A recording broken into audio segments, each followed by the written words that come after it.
Hi hello friends, എല്ലാ കൂട്ടുകാർക്കും പുതിയൊരു റിവ്യൂയിലേക്ക് സ്വാഗതം.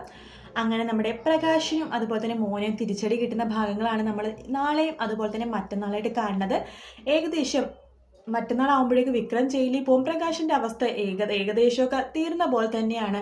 ഇനി കാണിക്കാൻ പോണത് നമ്മുടെ സരയുവിൻ്റെ മനോഹറിൻ്റെ ജീവിതമാണ്. അങ്ങനെ സരയു മനോഹരത്ത് പറയുകയാണ്, നമുക്ക് എത്രയും പെട്ടെന്ന് അമേരിക്കയിൽ പോകണം, സ്വിറ്റ്സർലാൻഡിൽ പോകണം, കൊറിയ പോകണം എന്നൊക്കെ പറയുമ്പോൾ മനു അതൊന്നും കേൾക്കുന്നേ ഇല്ല കേട്ടോ. അതിനുശേഷം നമ്മുടെ സരയുവിന് ചില ഡൗട്ടൊക്കെ തോന്നണം. അപ്പം സരയു അത് പോട്ടെ എന്ന് വെക്കും. അങ്ങനെ ദിവസങ്ങൾ കടന്നു പോവുകയാണ്.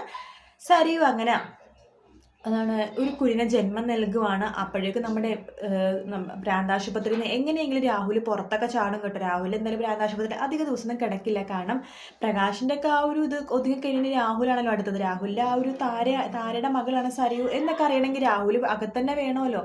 അതുകൊണ്ട് രാഹുൽ എന്തെങ്കിലും ഹോസ്പിറ്റലിൽ തിരിച്ചു വരുമെന്ന് 100% ഉറപ്പാണ്. അതിനുശേഷമാണെന്നുണ്ടെങ്കിൽ നമ്മുടെ മനോഹരനെയും അതുപോലെ തന്നെ നമ്മുടെ സരയുവിൻ്റെ കുഞ്ഞുണ്ടല്ലോ, മനോഹരനെ ഉണ്ടായ സരയുവിൻ്റെ കുഞ്ഞ്, ആ കുഞ്ഞിനെ മനോഹരനെ നാട് കടത്തുവാണ് രാഹുൽ. കുറച്ച് പണം അധികം കൊടുത്തിട്ട് കുഞ്ഞിനെയും കൂടി കൊടുത്ത് നമ്മുടെ മനോഹരനെ കുഞ്ഞിനെ പറഞ്ഞയക്കുവാണ്.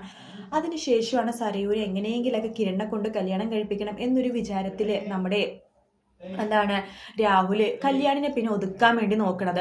അങ്ങനെ രാഹുലിൻ്റെ ആ ഒരു പദ്ധതികളൊന്നും നടക്കാൻ പോകുന്നില്ല. അത് വേറെ കാര്യം.